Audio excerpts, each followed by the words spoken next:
Hindi nakakalimutan ng batas ng kahit sanmang bansa ang pagprotekta sa kanilang pisikal, emosyonal at intelektual na kayarian.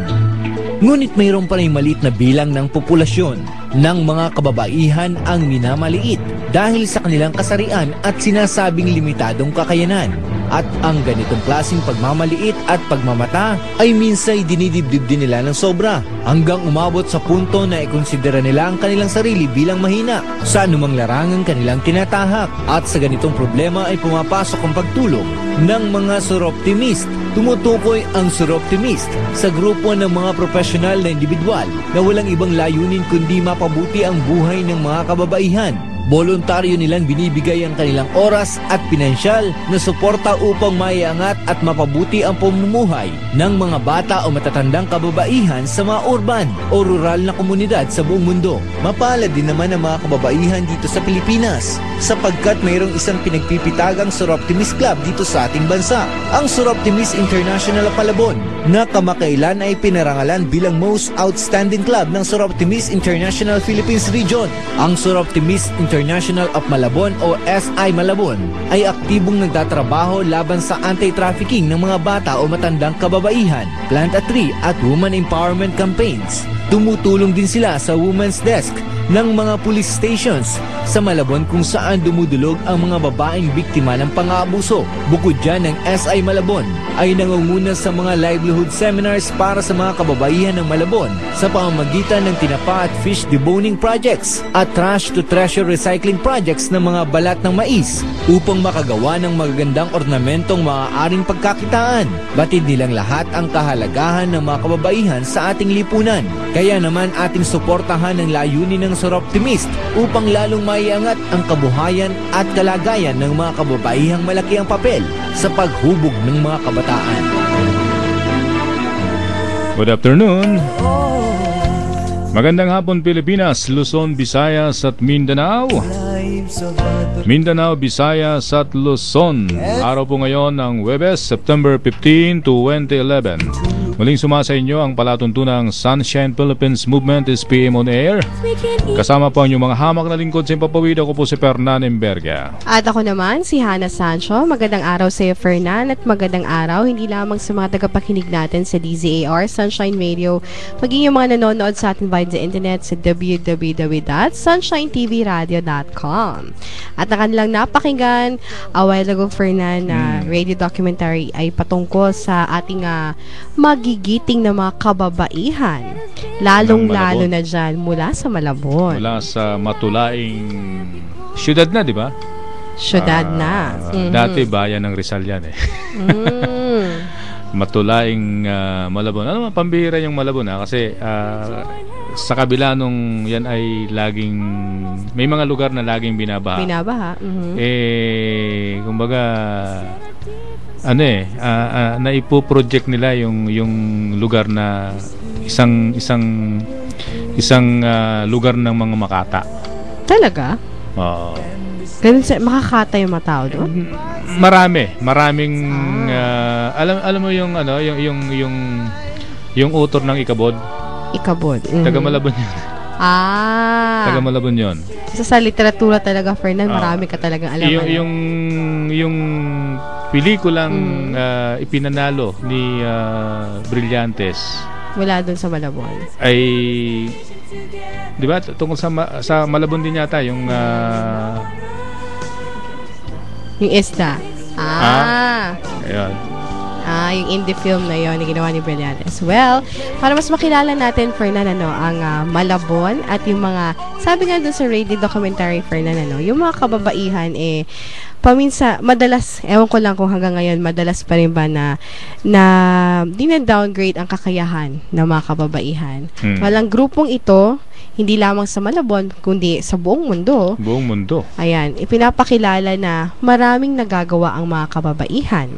Lalong-lalo na yung mga professional at yung mga busy na mga kababaihan, Fernan, na nasa may kanya-kanyang mga business, may kanya-kanyang profesyon, pero may panahon sila na tumulong sa kapwa nila kababaihan. Kanina tinatanong ko si Gabi doon sa computer. Sa internet. Kung ano ibig sabihin ng Suroptimist. Wala siyang sagot eh. Si Gabi ay nagta-translate ng mga English words, nagta-translate sa Tagalog. So, wala siyang pang-Tagalog dun sa Hindi salita niya ng may Sir translate yung Optimist. Sir Optimist.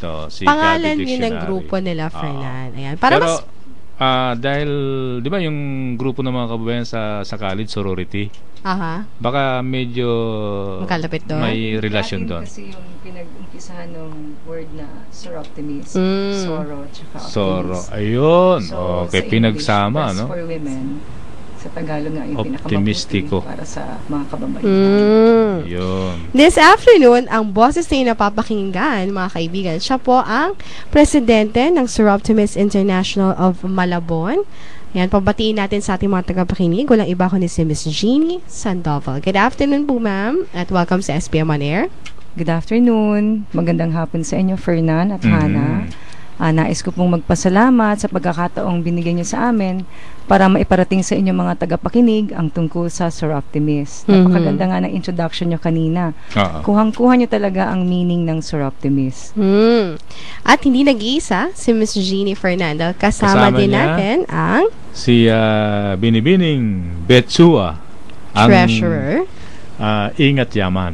Ingat yaman. Maraming pera Napakahalaga ng kanyang trabaho sa Sir Optimist International of Malabon. Good afternoon, Miss Beth. Sa inyong dalawa Mhm. at saka sa inyong mga tagapakinig. Okay, backgrounder para sa kapakanan ng ating mga listeners. Mhm.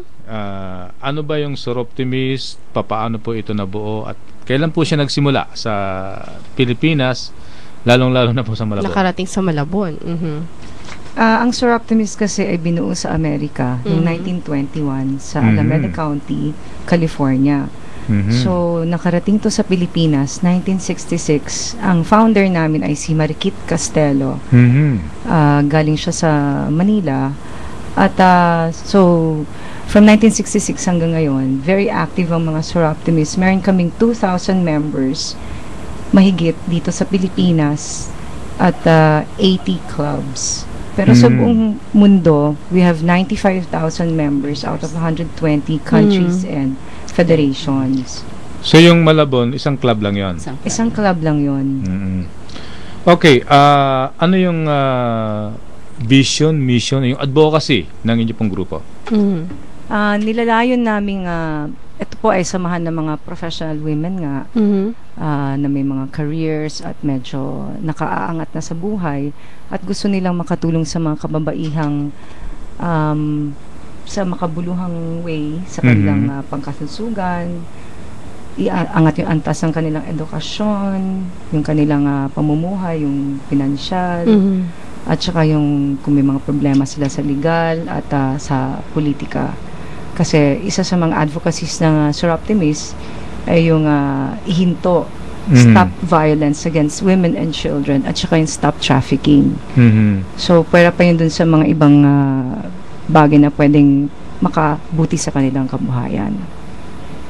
Okay, pag pinag-usapan yung kababaihan, sila raw yung talagang pag merong mga hambalos, merong mga krisis, kapag merong mga problema sa ating society, sila yung parang unang tinatamaan. Lalo na kapag tumataas yung presyo ng bilihin. Sila nag-budget sa household. Oo.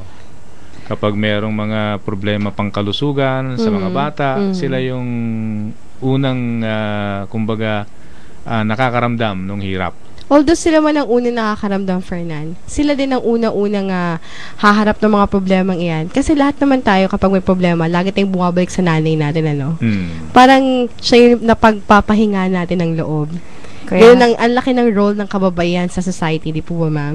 Kaya nga sila tinatawag ng ilaw ng tahanan. Correct. Ang kababaihan, pwedeng nanay, kapatid, lola, tita, ate. Pero silang tumatayong pinakasandigan sa bahay. So, usually, kung may mga problema, sila ang takbuhan. At sinusuportahan lang sila ng mga tatay. Pero ang pinakasinasandigan ng mga bata ay yung nanay. Pagka nagkakasakit, nagkakaproblema sa school, at silang unang-unang humaharap sa mga problema at silang humahanap ng lunas. Correct. Kaya sila ang aming pakay ngayon na tulungan ang mga kababaihan, especially mga nanay, tsaka yung mga teenagers na babae at mga bata. Kasi pag tanda naman nila, sila naman magiging sandigan ng kanilang magiging anak. Okay.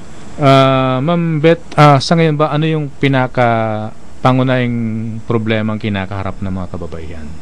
Marami. Marami. Pero ang pinakatras namin yung staff trafficking. Trafficking. Ng mga kababaihan at mga bata. Trafficking, human trafficking. Maraming cases po ba tayong nakikita sa Malabon ng trafficking po? Marami. Marami rin siya. Para kasi dun sa economic problems, di ba yung medyo kapos sila. At kailangan naming tulungan sa ganung bagay. Marami rin kasing dahil yun nga sa kakapusan sa buhay napapariwaran, sumasama dun sa mga dahil gusto nilang umangat yung antas ng buhay nila. Nasasama sila dyan sa mga sindikatong nagtatraffic sa kanila. Like, mapamisan sila na magandang trabaho, pero ang ending pala, hindi namang mangyayari. Okay, itong mga biktima ng women trafficking na ito, taga Malabon ba sila o mga nakarating lang sa Malabon?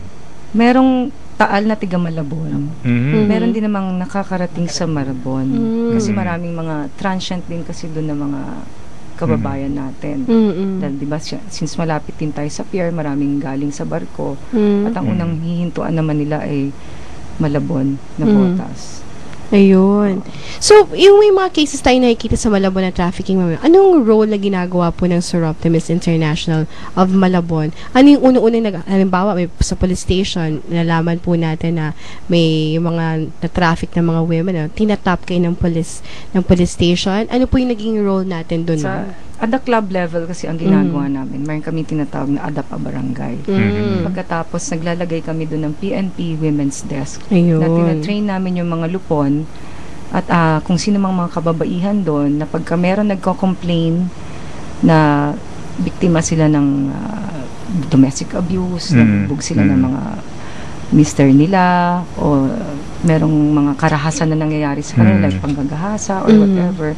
Pag nireklamo yan sa barangay, dadaan sila doon at tutulungan ho namin makarating sa pulis at mabigyan sila ng tulong na legal kung kailangan nila na abogado, kung may isasampa silang mga kaso.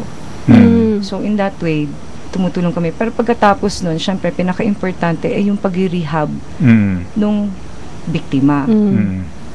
Tuturuan namin magkaroon ng livelihood o kaya sa pag-aaral o kung paano man. At basically, parang nire-rescue mo na siya dun sa sitwasyon na yan kung hanggat sa abot na makakaya namin. Okay. Yung bang pag babae daw, parang mahinang loob, tawag rito, kung pwede siyang mananahimik na lang kahit na nakakaranas na ng mga abuso. Sinasabing may limit ang kanyang strength. So ang role na ginagampanan nyo, yung mga ganitong kahinaan ng mga kababaihan ay matulungan sila. Karoon ng empowerment.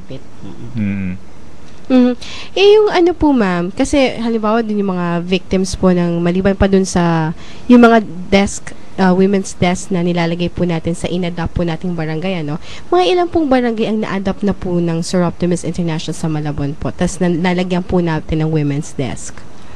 Ang aim kasi namin 21 barangays yan, palagyan po lahat. Pero for now, a few barangays pa lang. Na-establish natin. Na-establish namin. Pero even if hindi pa namin sa-establish yan, all barangays are open para makalapit sa amin at naghahanap din kami ng matutulungan namin. May mga instances po ba ma'am na may mga biktima po, mga kababaihan po na biktima ng domestic violence, na kailangan po sila ng tulong, like for example, kailangan nila ng magaling na abogado, nagbibigay din po tayo ng assistance dun ma'am? Ayun. Nakapagbigay. Okay, pag sinabing human trafficking o trafficking of women, hindi lang ito yung mga binubulid sa prostitution, pati yung mga ginagawang mga katulong tapos nakakaranas ng exploitation, minamaltrato ng mga amo. O kaya yun sa mga factory. May mga factory pa ba sa Malabon? Hindi, pero usually kasi kung hindi man sa Malabon nangyayari yun, nadadala sila sa labas. Pero nakakarating pa rin sa amin dahil kung nakatira sila sa Malabon, like may cases na, for example, nadala sa Mindoro. Pagkatapos dun na nangyari yung pangyayari na naaabuso sila. Kung yung parents naman lalapit sa amin, pwede pa rin namin silang tulungan. Basically kasi gusto nilang mabalik sa kanilang ma-repatriate sa kanila yung kanilang mga anak. Pwede pa rin. So yung grupo po ninyo, yung Soroptimist, maraming clubs sa iba't ibang lugar. Cities. So pwede kayong nag-uugnayan Pwede. para mai-rescue yung biktima kung meron man. Maliban sa human trafficking, Fernan, very active din ang Soroptimist International dun sa kanilang Plant a Tree program. Yun. Kasi halos lahat ng mga grupo, Fernan, may kanya-kanya silang ginagawa para makatulong sa kalikasan. Sa Malabon, binabahang lugar yan. So anong kailangang punong itanim dyan? Bakawan? Para mas Meron kasing mga punong yung roots ma-absorb sa water. At saka, pero it will take a while na para tumubo siya, like yung mga mahogany. May mga barangay kasi kaming may beautification kami. So, kami ng mga tanim. Pero taon-taon kasi may programa yung Soroptimist sa Pilipinas na nagpupunta kaming sa iba't ibang lugar. lugar. Tapos tumutulong kami dun sa kanilang reforestation. Ayun. So, supportive kami doon. Ayan. So, yung mga, kahit sa busy schedule ng mga members ninyo, ma'am, they find time po para makasama po sa tree planting activities ninyo. Ayun. Yung mga clean up drive, meron din kayong ganito? Meron din kami nun kasi lalo na bumabaha dun sa amin. Kailangan talagang maglinis ng mga para hindi magbara. Doon kayo po ba, ma'am, sa Soroptimist International, parang in-encourage nyo ba yung mga kababaihan sa iba't ibang barangay na, for example, sa mga Plant a Tree program na sumama po sa inyo, kung may time sila, sa mga clean up program ninyo o sa ibang pang mga activities ninyo para sila din, meron din silang contribution din po sa society natin. Ayun. Bueno, oras po natin mga kaibigan, ganap ng 1:28 ng hapon. Babalikan po natin ang ating mga panauhin sina Binibining Jenny Sandoval at si Betchua ng Soroptimist International of Malabon. Ilan mo ng mga paalala? Plenaryo publiko sa DZAR Sunshine Radio. Kasamang batigang komentarista sa radyo, si Ben Paipon. Mula alas 8 hanggang alas 9 ng umaga, Lunes hanggang Biyernes. Sunshine Media Network International. Brace yourself. The fastest growing Filipino multimedia network reaching the whole world. Nagbabalik ang Sunshine Philippines Movement on air. Alright, nagbabalik po ang palatuntunang Sunshine Philippines Movement on Air. Kasama po sina Fernan Imberga, Hana Sancho, at kasama natin dito Miss Hana, si Jenny Sandoval. Siya po ang may bahay ni Congressman Ricky Sandoval na Malabon. At pangulo siya ng Soroptimist International of Malabon. At yung kanilang ingat yaman, treasurer si Beth Chua. Ayun. Okay, meron siyang i-discuss tungkol sa GPOA, General Program of Action activities ng kanilang grupo. Miss Jenny. Sa Malabon po, hindi lang naman po stop trafficking ang aming ginagawa. Madalas po kasi doon ay gusto namin talagang makabuti at magkaroon ng kabuluhan ng buhay ng mga kababaihan natin. So may mga programa tayong Trash for Cash, which is yung meron kaming ginagawang livelihood ngayon na ang balat ng mais ginagawa naming decoration.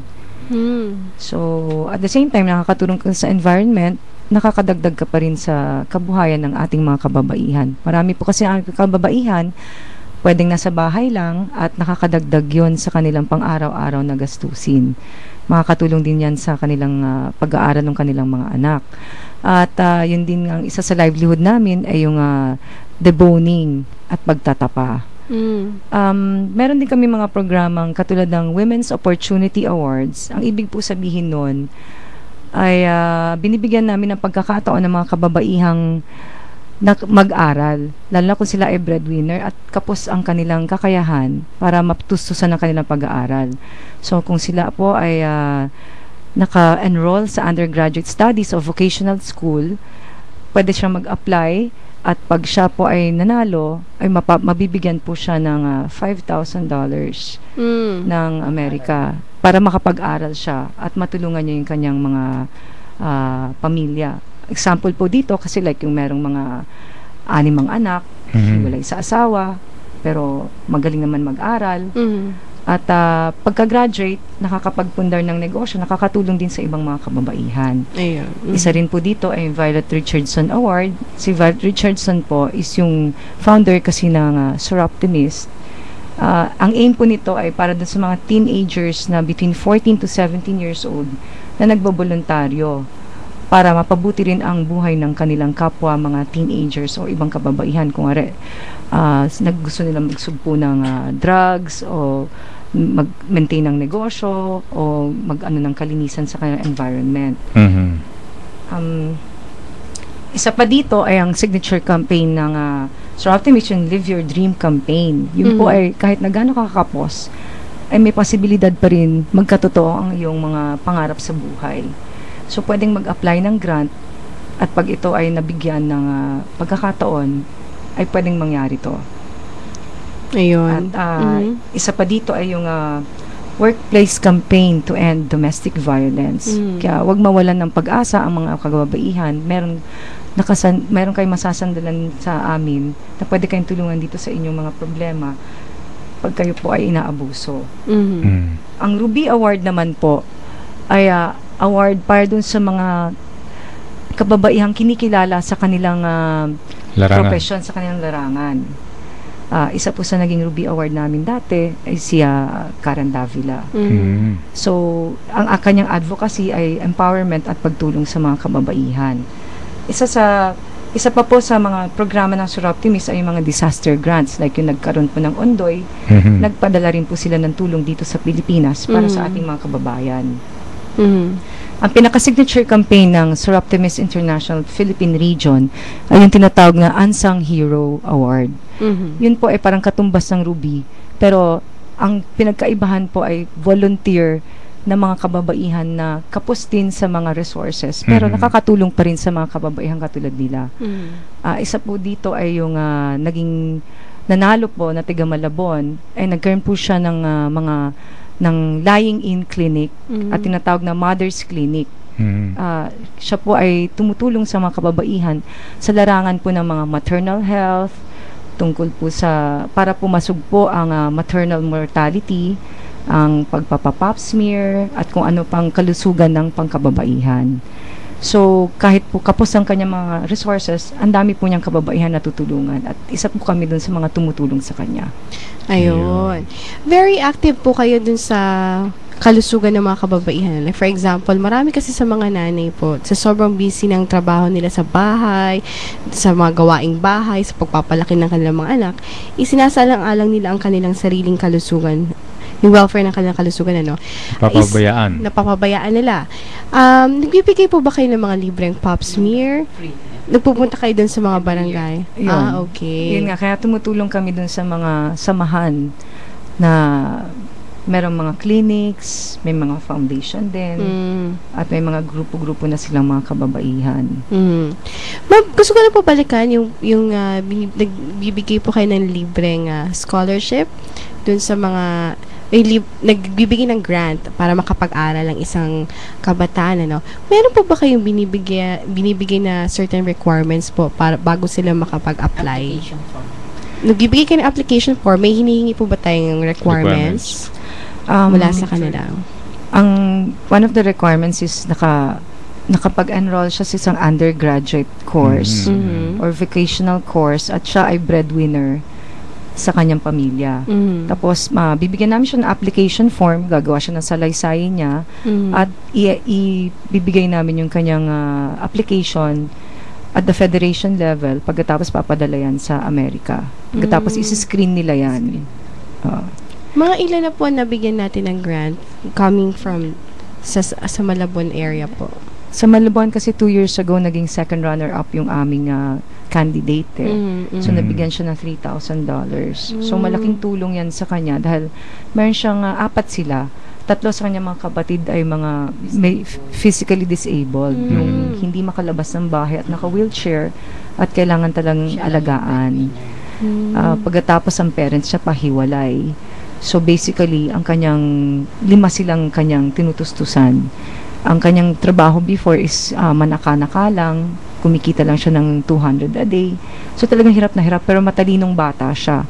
So binigyan namin siya ng pagkakataon na makapag-apply at nabigyan naman ng pagkakataon ng Soroptimist International of America. Siya po ay nanalo, second runner-up at napadalhan po ng $3,000. Ginagamit niya ngayon sa pag-aaral. Annual po ba ito, ma'am? Annual search yan. So annually we search for the Ruby Award, VRA, at saka yung Women Opportunity Award. Ayun. Okay, Fernan, meron tayong mga texters. Unahin natin yung unang texter natin, ano? Tanong natin kina Ma'am Jeannie. Galing kay Krishna Castillo ng Malolos, Bulacan. DZR, good PM po. Itatanong ko lang po sa mga guests ninyo kung ano ang stand ng grupo nila sa napakainit na pinagdedebatihan ngayon na RH Bill. Pabor po ba kayo sa panukalang ito? Miss Jeannie, Miss Beth? Napakagandang layunin na nakapaloob dito sa RH Bill. Pero since pinagdedebatihan pa to, kahit hindi pa ho siya batas, kami po ay tumutulong na sa kababaihan, lalo na po nga dun sa mga tungkol sa maternal health and maternal care. Kasi bilang kami rin po pamilyado, ako rin po ay nanay, naintindihan ko po kung anong mga nagiging problema ng mga may bahay. So, yun nga sinasabi nyo nga po kanina na halos pabayaan na po ang sarili, mauna lang po ang kapakanan ng mga pamilya. So, sa lahat ng bagay na yun, tumutulong po kami sa kanilang health, sa kanilang pangkabuhayan, at hanggat sa kaya naming tumulong, taon-taon po nagpapabigay kami ng libreng pap smear, cervical cancer screening, kung ano pa ang importante, doon po kami tumutulong. Nagbibigay din po ba kayo ng mga seminars, ma'am, para ma-educate yung mga nanay para lalo na doon sa kalusugan nila, sa pagpapalaki ng kanilang mga anak, lalo na doon sa spacing, no? Napapansin po ba natin sa lugar niyo sa Malabon, kadalasan po ba sa mga pamilya doon, marami po ba silang mga anak? Opo, teenage pregnancy. Yeah. Isa rin din. Nagbibigay kami ng seminar para prevention nga of teenage pregnancy at saka tungkol sa teenage dating para sa kabataan. At the same time, tumutulong din kami dun sa mga nanay na para dun sa kanilang everyday na ano. May mga livelihood projects ko para sa mga nanay. Yes, so yung ang tinapahan tsaka yung trash for cash. Tapos yung nagawa po nila mula dun sa trash for cash, yung mga ginagawang decoration. Meron po ba tayong parang may pinaglalagakan na tayo doon ng May market. May market na. Yes, so may market na yun sa Divisoria. Doon yung binibenta. Yes. Doon sa mga, itong project niyo pong ito, sa Malabon, kinokopy na rin po ba ito o ginagaya din po ba ng ibang Soroptimist na coming from, say, Makati, San Juan, sa ibang mga lugar, ina-adapt din po ba nila? Actually, meron sila kanya-kanyang signature livelihood project. Sa inyo to, ito yung signature na yung livelihood. Yes, for now, ito sa amin to. Pero bakit napili nyo yung mais? Marami bang mais sa Malabon? Basically, kasi kung gagawa ka ng livelihood, di ba, mas maganda yung may market ka muna. Okay. So, nakita namin there was a market for this. So, yung magtuturo sa amin ang gustong, material is yung mais. Tinatapon lang naman to Correct. So, hinihingi nyo doon sa mga nagtitinda na mais yung basura nila? Hinihingi o binibili naman? Binibili. Yung iba binibili, yung iba hinihingi. Okay na rin yun. At least nakakatulong din tayo dun sa, di ba? Kasi naman itatapon lang nila yan at makakadagdag sa basura. Babara lang sa kanal yun. Ang mahirap kasi minsan, nagpuput up sila ng mga livelihood activities for natin. Wala silang market dun sa mga produkto na nagagawa nila. So, parang naging useless yung natututunan nilang dun sa mga livelihood training program. Madalas nga, ganun wala naman silang income. Pagkatapos ng livelihood, wala na, period na yung project. Ayun. Si Nelly Malada ng Pantacan, Manila, DZAR, karamihan po sa ating mga kabataan sa ngayon, Sandali lang. Ayan, karamihan po sa ating mga kabataan sa ngayon ay napariwara na po sa ating lipunan. Like sa violence and exploitation, lalo na po sa kababaihan. May advocacy program po ba ang Sir Optimist International Malabon para matulungan ang ating komunidad? Siguro marami lang siguro. Hindi naman siguro karamihan. May program kasi ang Sir Optimist na tinatawag na S-Club. Yun po ay tinatrain na namin yung mga kabataang kababaihan para maging leaders in society eventually.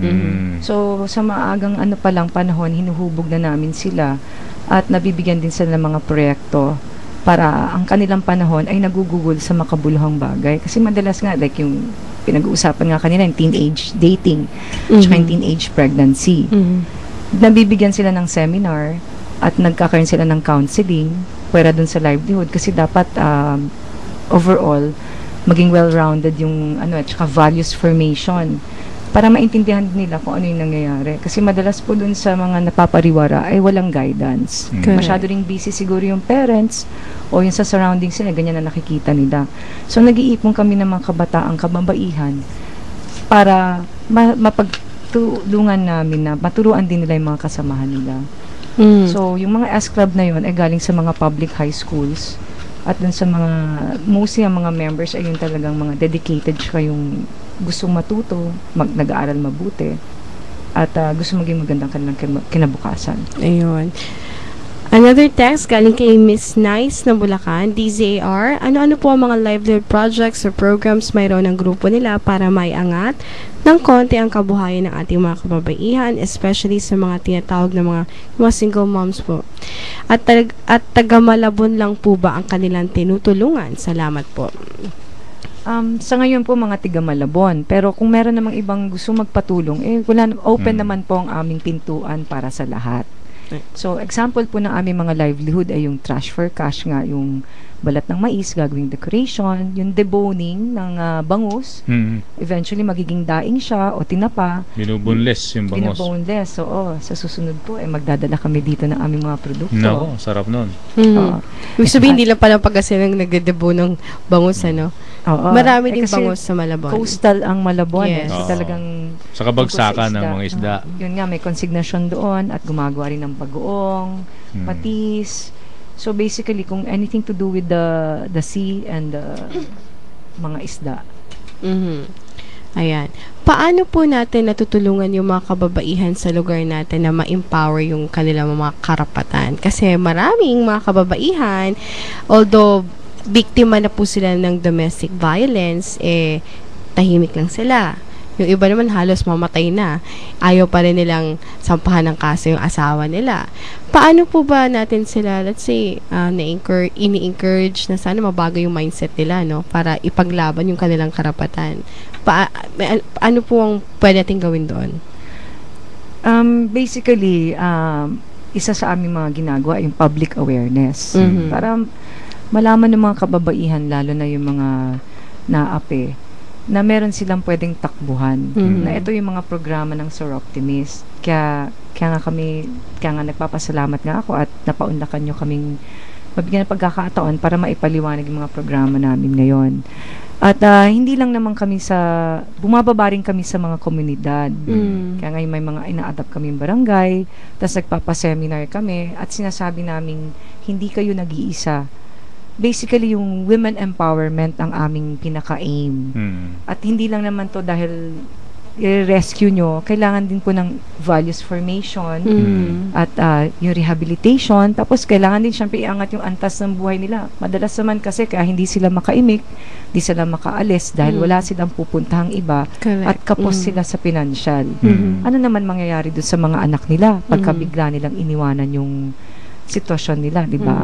So, na-hostage sila dun sa mga pangyayari. So, tutulungan namin sa livelihood at tutulungan namin sa scholarship. Tsaka basically, syempre dun sa legal, dahil kung may nangyaring pang-aabuso sa kanila, gusto nila malaman kung ano pang ibang pwede nilang magawa para matakasan ang karahasan sa buhay. Meron ba kayong mga miyembrong abogada na nagbibigay ng serbisyong pro bono? Pro bono.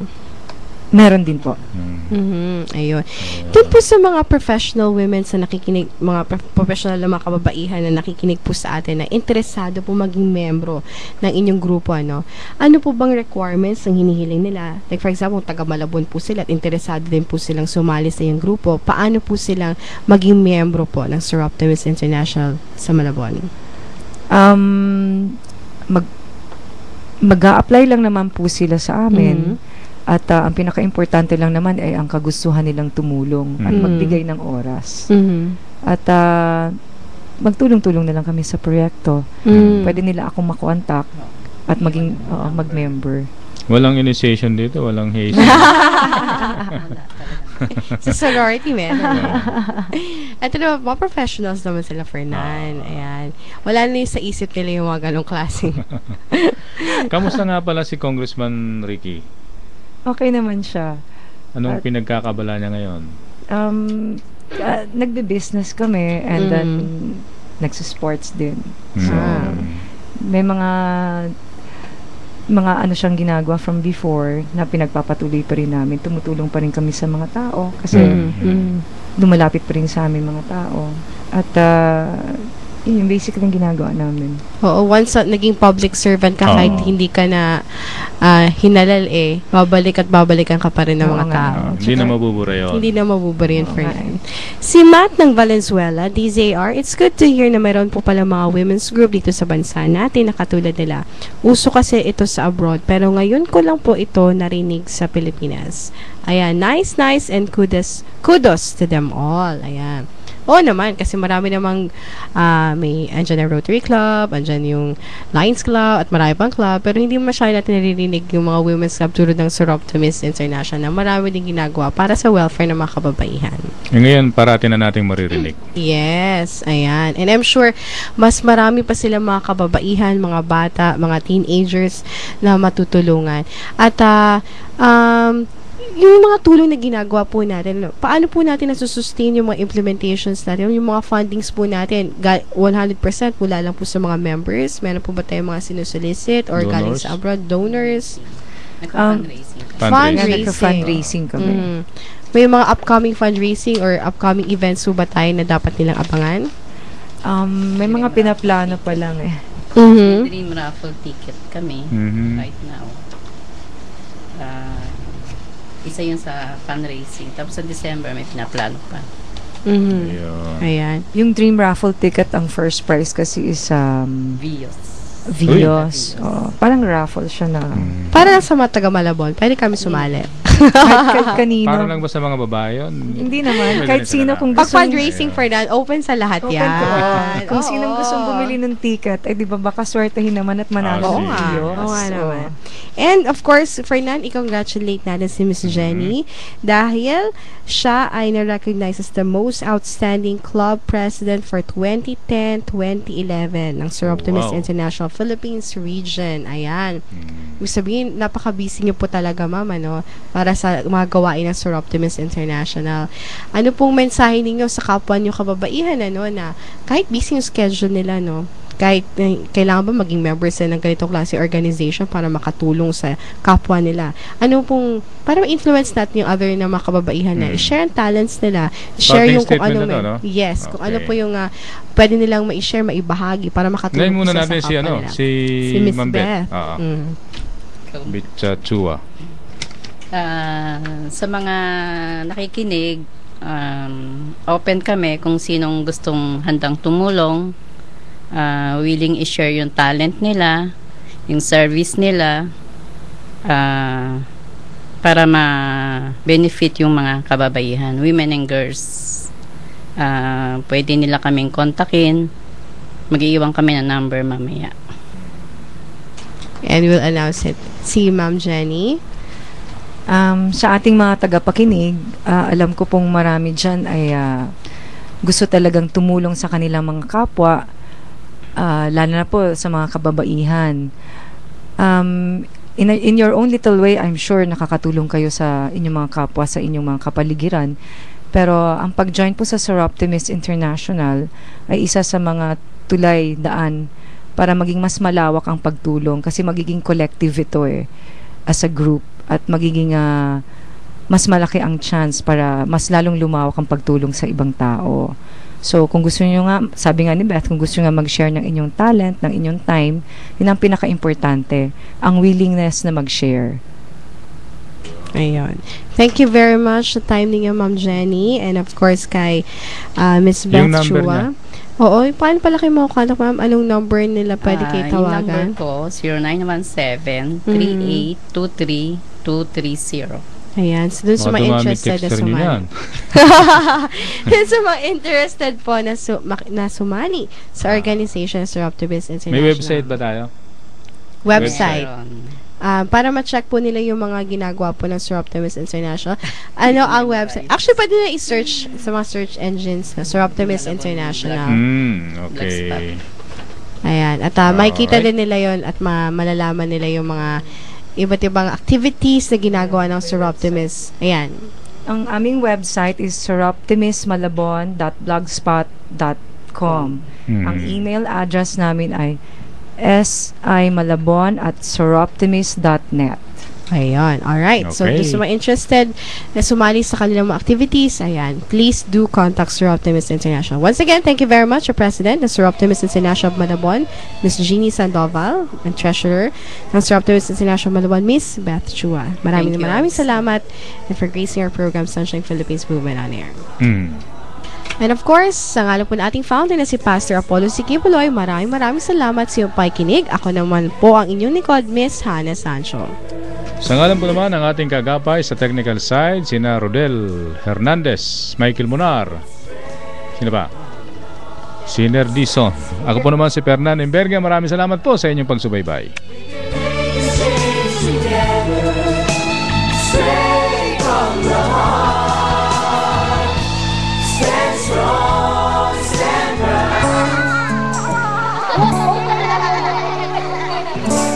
Let's do it straight from the heart. Sunshine Philippines Movement on air. Inyong napakinggan ang Sunshine Philippines Movement on air. Niandog sa inyo ng Sunshine Philippines Movement at ng DZAR Sunshine Radio. Maraming salamat sa inyong pagsubaybay.